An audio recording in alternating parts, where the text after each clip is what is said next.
बिस्मिल्लाहिर्रहमानिर्रहीम। अस्सलाम वालेकुम। उम्मीद करता हूँ आप सब खैरियत से होंगे। Students, welcome back to my YouTube channel. My name is Sarfaraz Baas. I am lecturer of computer science. Students, जैसे आप जानते हैं कि हमने एक सीरीज़ शुरू की हुई है जिसके अंदर हमने क्लास 10th की जो कंप्यूटर साइंस का जो न्यू कोर्स है इसको हमने स्टार्ट किया हुआ है।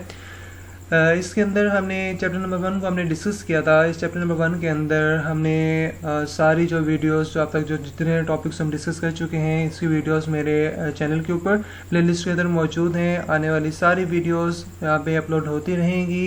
वीडियोस को देखने के लिए आप मेरे चैनल को सब्सक्राइब कर लें। इस सब्सक्राइब करने से आपका यही फ़ायदा होगा कि आने वाली हर वीडियोस की नोटिफिकेशंस आपको मिल सकेंगी। अब इस प्लेलिस्ट के अंदर मैंने सारे कंटेंट्स आप देख सकते हैं कि इसके अंदर सारे कंटेंट्स मैंने अपलोड किए हुए हैं, जिसके अंदर हमने स्टार्ट में बुक का इंट्रोडक्शन लिया था और व्यू लिया था। फिर चैप्टर 1 को हमने डिस्कशन किया, इसके अंदर प्रोग्रामिंग इन्वायरमेंट को डिस्कशन की, फिर टेक्स्ट एडिटर को हमने डिस्कस किया था। तो आज के इस टॉपिक में हमारा जो न्यू टॉपिक है उसका नाम है प्रोग्रामिंग बेसिक। आज हमने टॉपिक को डिस्कस करना है प्रोग्रामिंग बेसिक्स के अंदर कि इसके अंदर चीज़ें होती क्या हैं। चलिए अब शुरू करते हैं। इस डेफिनेशन के अंदर देखें, वो कहता है each programming languages has some primitive building blocks and provide some rules in order to write an accurate program. इनका कहने का मतलब ये है कि हर लैंग्वेजेस का क्या है कि एक अपना रूल्स होता है। क्या है, जैसे कि हर लैंग्वेजेस का अपना एक रूल होता है, तो वो क्या करते हैं उस रूल के बिना पर हमें प्रोग्राम लिखा जाता है। जैसे कि सपोज एक आपको एग्जांपल्स देता हूँ। आपका एक स्कूल है, स्कूल से कुछ रूल्स एंड रेगुलेशंस होते हैं। उन रूल्स एंड रेगुलेशंस को आपको फॉलो करके चलना होता है। जैसे कि एक लैंग्वेजेस से आपको बता देता हूँ कि HTML आपने क्लास 9th के अंदर पढ़ी होगी कि उसको हमने रूल्स को फॉलो करना होता है। रूल्स को अगर फॉलो करेंगे हम अपने प्रोग्राम्स को हम राइट अप कर सकते हैं। वहाँ पे हमने HTML का कोड हम रूल्स को फॉलो करके ही लिखते थे। जैसे कि दूसरी लैंग्वेजेस हैं, जैसे जावा है, पाइथन है, C# है, विजुअल बेसिक्स है। ये सारी जो प्रोग्रामिंग लैंग्वेजेस हैं या MS वर्ड, एक्सेल, हमें क्या होता है कि इनके इंस्ट्रक्शंस इनके रूल्स को फॉलो करते हुए हमें एक चीज़ें परफॉर्म करनी होती हैं। तो सेम यही कहा जा रहा है कि एवरी लैंग्वेजेस बिल्डिंग ब्लॉक्स हैं एंड प्रोवाइड रूल्स, कि हर लैंग्वेजेस आपको एक रूल्स प्रोवाइड करती हैं। उन रूल्स को फॉलो करके आप अपने प्रोग्राम लिख सकते हैं। ठीक है, तो इन्हें कहा जाता है प्रोग्रामिंग बेसिक्स। अब थोड़ा सा एक सिंटैक्स के बारे में आपको थोड़ा सा एक आइडिया देता हूँ कि सिंटैक्स होता क्या है। तो हम चले एक डेफिनेशंस मैंने आपको लिख के दी हुई है, वहाँ से हम थोड़ा सा इसको ओवरव्यू ले लेते हैं।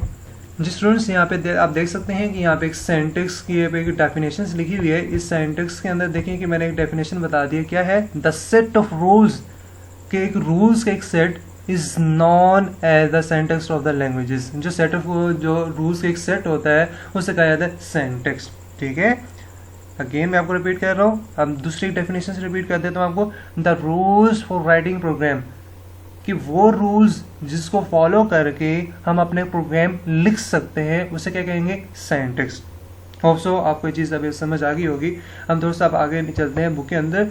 वो कहते हैं the set of rules is known as syntax. जो रूल्स का एक सेट है उसे क्या कहा जाता है, सिंटैक्स कहा जाता है ऑफ द लैंग्वेजेस। चले अब थोड़ा सा एक आगे डिस्कस कर लेते हैं, पढ़ लेते हैं इसके अंदर क्या है। Syntax can be thought of as grammar of a programming languages. ठीक है, सिंटैक्स को आप इस तरह से भी आप समझ सकते हैं कि जो ग्रामर्स के जो रूल्स होते हैं उस तरह भी आप इसको कंपेयर कर सकते हैं। कैसे, अब एक एग्जाम्पल देता हूँ आपको। जैसे आपने इंग्लिश के कोई भी एक सेंटेंस लिखना हो, इंग्लिश आपने कोई भी बोलनी हो या राइट अप करनी हो, तो क्या करते हैं आप इंग्लिश के कुछ रूल्स को फॉलो करते हैं, आप कुछ टेंसेस को फॉलो करते हैं, कुछ आप इसमें प्रेपोजिशंस को फॉलो करते हैं, फॉर्म्स ऑफ वर्ब्स को फॉलो करते हैं। इन सब रूल्स को फॉलो करके ही आप अपना क्या करते हैं, एक सेंटेंस क्रिएट करते हैं। प्रेजेंट डेफिनेट का हो, पास्ट को, फ्यूचर को हो, जो भी हो, अब रूल्स को फॉलो करके ये सारा काम आप करते हैं। सेम एज इट इज़ यहाँ पे भी हमने कोई प्रोग्राम लिखना है, हमने C लैंग्वेजेस के प्रोग्राम बनाने हैं, तो यहाँ पे भी हमने कुछ इनसे रूल्स को फॉलो करना होगा, यहाँ पे कुछ इंस्ट्रक्शंस को फॉलो करना होगा। उन इंस्ट्रक्शंस और इन रूल्स को फॉलो करके ही हम अपने प्रोग्राम लिख सकते हैं। तो इसे कहा जाता है प्रोग्रामिंग बेसिक्स। ठीक है, नेक्स्ट पढ़ते हैं व्हाइल प्रोग्रामिंग। जब आप प्रोग्रामिंग कर रहे होते हैं, प्रोग्राम लिख रहे होते हैं, तब क्या है, इफ प्रॉपर सिंटैक्स और rules of the programming languages are not followed. इसका कहने का मतलब ये है कि जब आप प्रोग्रामिंग कर रहे होते हैं तो वहाँ पे अगर कोई आप प्रॉपर सिंटैक्स, प्रॉपर रूल्स अगर आप फॉलो नहीं करते प्रोग्रामिंग लैंग्वेजेस में, तब क्या होगा, the program does not get compile, तो आपका प्रोग्राम क्या है वो कंपाइल नहीं होगा। इसका मतलब है, कंपाइल का मतलब है आपका प्रोग्राम रन नहीं होगा, आपकी सही आउटपुट नहीं आएगी। होप सो का आप यहाँ पे समझ आ गई होगी आपको। इन दिस केस, इस तरह केस में the compiler generates an error, तो इस तरह के केस में क्या है कि कंपाइलर एक एरर जनरेट कर देता है, एक एरर देता है कि आपका प्रोग्राम गलत है, प्रोग्राम सही रन नहीं हो रहा। तो इस तरह की चीज़ों को क्या कहते हैं, this kind of errors are called syntax errors. ठीक है स्टूडेंट्स, क्या चीज़ मैंने अब आपको बताई है, थोड़ा सा मैं आपको और ओवरव्यू दे देता हूँ कि प्रोग्रामिंग लैंग्वेजेस के है जिसके अंदर आप रूल्स को फॉलो करके अपने प्रोग्राम्स को लिखते हैं।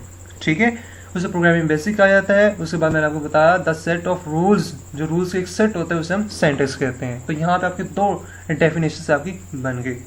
उसके बाद थर्ड चीज़ मैंने आपको बताई कि जिसमें सिंटैक्स है कि same as it is English के ग्रामर्स के रूल्स की तरह ये फॉलो करता है कि अब यहाँ पे एक और डेफिनेशन स्टार्ट हो रही कि जब आप प्रोग्राम बना रहे होते हैं, लिख रहे होते हैं, प्रोग्राम लिखते वक्त, बनाते वक्त अगर आप लैंग्वेजेस के रूल्स को अगर फॉलो नहीं करते, लैंग्वेजेस के रूल्स को फॉलो नहीं करते हुए आप प्रोग्राम लिखेंगे, तब क्या होगा कि कंपाइलर वो जो क्या है आपका सॉफ्टवेयर प्रोग्राम को रन नहीं करेगा, आपको एक एरर दे देगा। तो इस तरह के केस में जो आपके पास एरर जो जनरेट हो रहा होता है, सॉफ्टवेयर जो आपको एरर देता है, उसे हम क्या कहते हैं, सिंटैक्स एरर।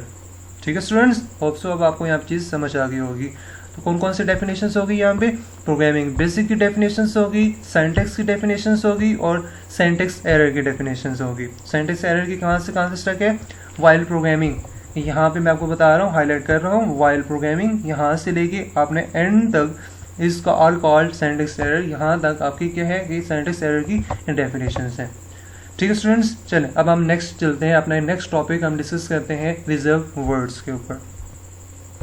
जी स्टूडेंट्स, हमारा नेक्स्ट टॉपिक है 1.2.1 रिजर्व वर्ड्स। स्टूडेंट्स याद रखिएगा, आपके ये जो टॉपिक्स है आपने प्रीवियस प्रोग्रामिंग लैंग्वेजेस का, जिसके अंदर प्रोग्रामिंग की बेसिक्स एंड रिजर्व वर्ड्स, ये जो रिजर्व वर्ड्स का जो टॉपिक है ये आपके लिए बहुत इंपॉर्टेंट टॉपिक है एंड मोस्ट इंपॉर्टेंट टॉपिक है।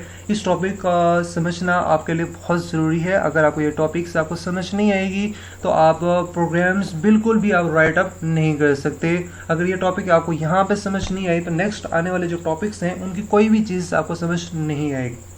ठीक है स्टूडेंट्स, अब इसको स्टार्ट करते हैं, रिजर्व वर्ड्स की डेफिनेशंस पढ़ते हैं, उसके बाद हम स्टार्ट करते हैं। अब रिजर्व वर्ड्स को हम एक और नाम भी देते हैं, इसे हम कीवर्ड्स भी कहा जाता है, तो इसको याद रखिएगा।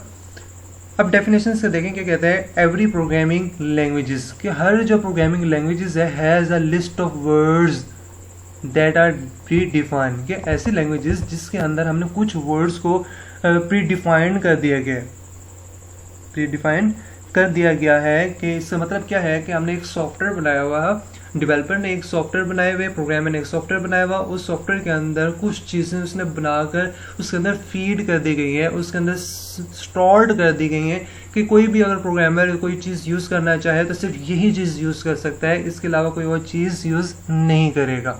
उसे कहा जाता है रिजर्व वर्ड्स। चले मैं इससे थोड़ा सा एक और आसान कर देता हूँ।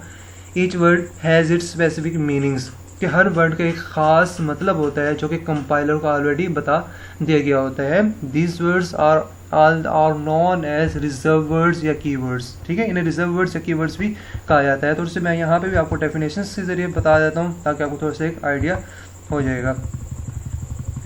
अब यहाँ पे देखें, reserve words are known as keywords, reserve words को हम कीवर्ड्स भी कहते हैं। ठीक है, every programming languages has a list of words that are pre defined.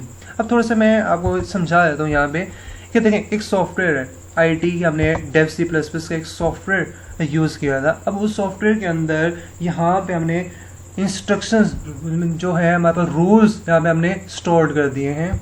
देखिए, हमने एक सॉफ्टवेयर, ये देखें, ये अब आपके पास डेव C++ का सॉफ्टवेयर है। इस सॉफ्टवेयर को हमने क्या हुआ है कि इंस्ट्रक्शंस दे दी गई हैं, इन रूल्स हमने बनाकर कुछ वर्ड्स बना के इस सॉफ्टवेयर के अंदर हमने इसको स्टोर्ड कर दिए गए हैं और हमने कंपाइलर को बता दिया है कि ये वर्ड्स हैं और इनका ये मतलब होगा। अगर कोई प्रोग्रामर कोई भी चीज़ यहाँ पर आकर लिखता है, अगर यही वर्ड्स यूज़ करता है तो इसका मतलब है आपने ये इसके मीनिंग्स के अकॉर्डिंग आपने काम करना होगा। ठीक है। तो हमने कंपाइलर को बता दिया, कंपाइलर के पास ऑलरेडी चीज़ें पास आपके पास स्टोर्ड हैं, वो इन्हीं चीज़ों को जो क्या है कंपाइलर जो हमें चीज़ें हमने स्टोर्ड की हुई हैं उन्हीं को देख के वो काम परफॉर्म करेगा। तो इन्हें कहा जाता है रिजर्व वर्ड्स। ठीक है स्टूडेंट्स, आपको चीज़ समझ आ गई होगी। If a programmers gives them an definition of this on, अगर प्रोग्रामर अपनी तरफ से कोई डेफिनेशन दे देता है, it cause a syntax error.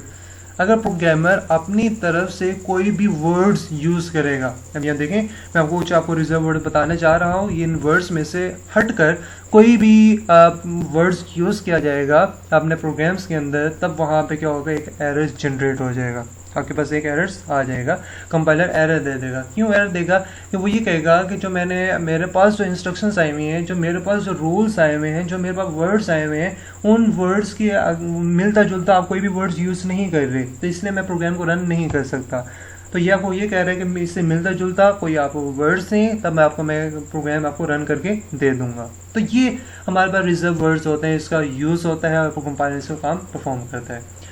Next important words है, इंपॉर्टेंट थिंग्स है, इसको याद रखिएगा। ये अब आपको टेबल्स आपको नज़र आ रहा है, इस टेबल्स के अंदर टोटल आपके पास 32 कीवर्ड्स होते हैं, 32 कीवर्ड्स होते हैं। तो इस चीज़ को याद रखिएगा, देयर आर 32 कीवर्ड्स के हमारे पास टोटल 32 कीवर्ड्स होते हैं, देयर आर 32 कीवर्ड्स। आपने ये चीज़ याद रखनी है कि एमसीक्यूज़ के अंदर भी आपसे ये चीज़ पूछी जाएगी, तो आपको याद होनी चाहिए।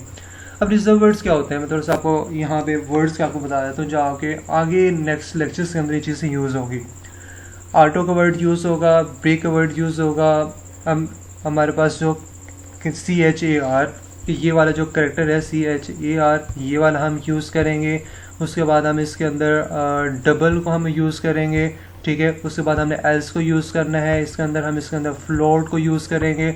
उसके बाद हम फॉर को यूज़ करेंगे, गोटू को यूज़ करना है, हमने इफ़ को यूज़ करना है। उसके बाद हम इंटीजर, मोस्ट इम्पोर्टेंट इस चीज़ को हम यूज़ करेंगे, लॉन्ग को हमने यूज़ करना है, रिटर्न को हम यूज़ करेंगे। उसके बाद वाइल को हमने यूज़ करना है, अनसाइंड को यूज़ करेंगे, वॉइड को यूज़ करेंगे, ठीक है स्टूडेंट्स। तो इन सब चीज़ों को हमने क्या करना है, आने वाले अपने जो प्रोग्राम्स होंगे जो सब बनाएंगे उसके अंदर हमें सारी चीज़ों इसको यूज़ करना होगा। तो ये इसलिए मैं ऑलरेडी आपको बता दिया गया है कि आगे आने वाली चीज़ें, आप जो नेक्स्ट जो टॉपिक है उसके अंदर आपको डिफिकल्टी ना हो, ऑलरेडी आपको ये चीज़ें पता हो, ठीक है स्टूडेंट्स। तो ये अब आपके क्या हो गए कि रिजर्व वर्ड्स हो गए, जिसके अंदर हमने अब देख लिया कि कौन से रिजर्व वर्ड्स हैं, कैसे कैसे हमने इसको आइडेंटिफाई कर सकते हैं। अगर जब हम प्रोग्राम आगे बना रहे होंगे तो वहाँ के अंदर कुछ एक स्टेटमेंट्स ऐसे यूज़ होंगी, उस स्टेटमेंट्स के अंदर आप इजीली आप आइडेंटिफाई कर सकेंगे कि ये रिजर्व वर्ड्स है, ये चीज़ है, और ये हमने पढ़ी थी, ठीक है स्टूडेंट्स। होप सो कि आपको ये चीज़ें सब चीज़ समझ आ गई होंगी। अगर किसी स्टूडेंट्स को कोई चीज़ आपको समझ नहीं आई तो मुझसे आप डायरेक्ट कांटेक्ट कर सकते हैं, या मुझसे ईमेल पे, या आप कमेंट्स के जरिए आप मुझसे रब्ता कर सकते हैं, ठीक है students. Thank you so much for watching. अल्लाह हाफिज़। मिलते हैं नेक्स्ट लेक्चर में इंशाल्लाह। अल्लाह निगहबान।